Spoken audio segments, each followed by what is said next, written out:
Hi guys, this is Nada from Techtesters and welcome back to our channel. Today I'm going to talk about C4.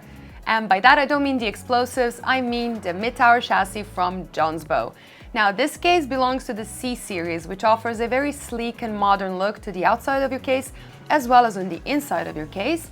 And this one is black, but you can also get it in silver and in white. Now, let's take a closer look, let's see how it actually performs and if it's worth the 90 euros it costs. This video is brought to you by the Aorus AD27QD, Gigabyte's very first gaming monitor that earned my top recommendation if you're looking for a fast, solid performing 27-inch Quad HD monitor for gaming and creative tasks. Get yours using the link in the description below. The build quality of this case is quite surprising considering it costs only 90 euros. It is made completely out of steel, with quality brushed aluminum panels on the front and on the top, and tempered glass panels on the sides of the case. The design is very minimalistic, very clean, very elegant. The only detail on the front is a discreet silver Jonsbo logo, matching the silver feet it stands on. The left side panel is slightly tinted tempered glass, letting you see the very interesting inside of the case, and on the top of it there is an I/O panel with a power button, 2 USB 3 connections and audio connections. The right side panel is much darker tempered glass, giving you the same sleek look without showing the cables on the inside. One of the interesting things about it is that it actually has perforations, adding some extra airflow possibilities to the case. Even though the mounting of the side panels is pretty standard, I love how they use thick standoffs to firmly hold the windows before screwing them on. You don't even have to hold the panels, they won't fall. After working with way too many cases, this is one of those little things that makes things just a bit smoother and easier. The inside of the case has a very interesting structure. The power supply is behind a shroud on the top of the case. In front there is a fan rack where you can mount up to 3 120mm fans facing the outside, giving this case its unique look. You can also mount a radiator on the inside, making it less visible, and its fans on the outside to preserve the interior design idea. Although it looks like you can fit a ton of hard drives there, that isn't the case.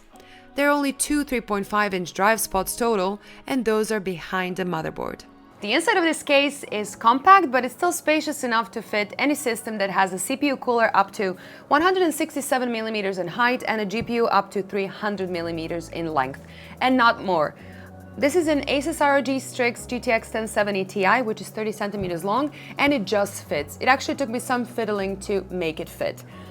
It also comes with LED strips on the top, a very simple one, and there is a simple RGB controller in the back as well, where you can actually pick your color.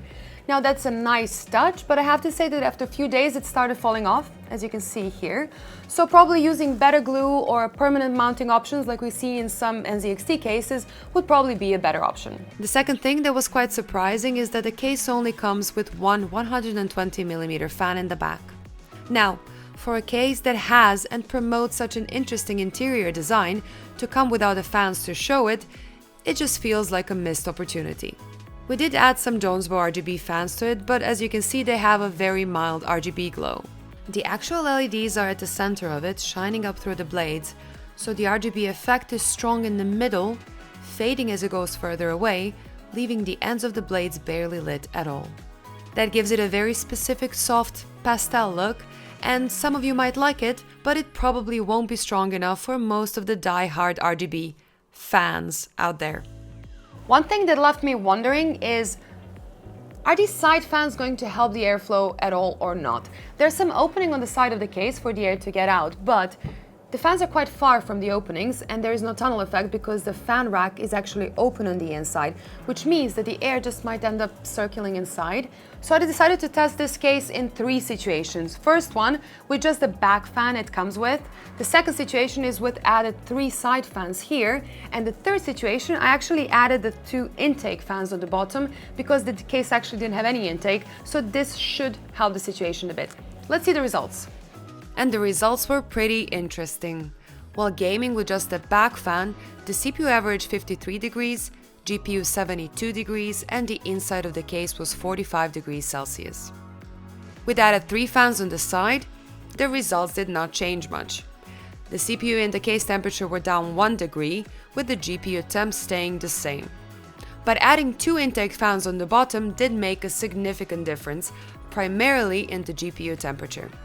While the CPU temp stayed the same, GPU temp went down 8 degrees and the inside of the case went down 4 degrees Celsius, leaving us with the conclusion that the side fans, as expected, add little if nothing to the performance.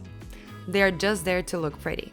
However, adding extra intake fans to this setup will decrease the temperature significantly. Perhaps I cheated a bit though, as these are top Noctua fans. While running the synthetic load tests, the overall results were a bit higher, with the inside of the case reaching 51 degrees in the stock configuration, which is relatively warm. Here, intake fans brought that down to an acceptable 45 degrees, so it's clear that adding 1 extra case fan to your shopping list to increase the airflow is a smart thing. During all these tests, the sound production was relatively low. We maintained a pleasant 38 decibels at 50 centimeters while gaming and 40 decibels during the synthetic loads, which is a pretty decent result. A little side note here. These results are specific for this build only. Using water cooling or different hardware might give you different results. Coming in at 90 euros here in Europe, this case might tickle your fancy with its great build quality and impeccable finish.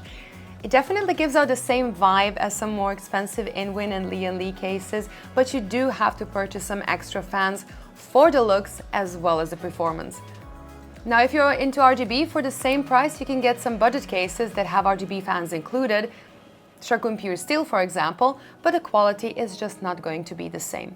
However, if you count the price of the extra fans that you need to purchase, this case suddenly falls into a price class head-to-head with some really high-quality competition. But overall, it looks great. It performs well enough for most of the systems as long as you buy at least 1 extra fan, and it's relatively quiet. But when it comes to cases, it's all about the looks, it's all about the design, it's all about your personal taste. What do you like? And if this is the case that catches your eye, just go for it. Now, that's it for today. Thank you so much for watching. Let me know in the comments what you think about this review and about this case. Don't forget to subscribe and see you in the next one. Bye!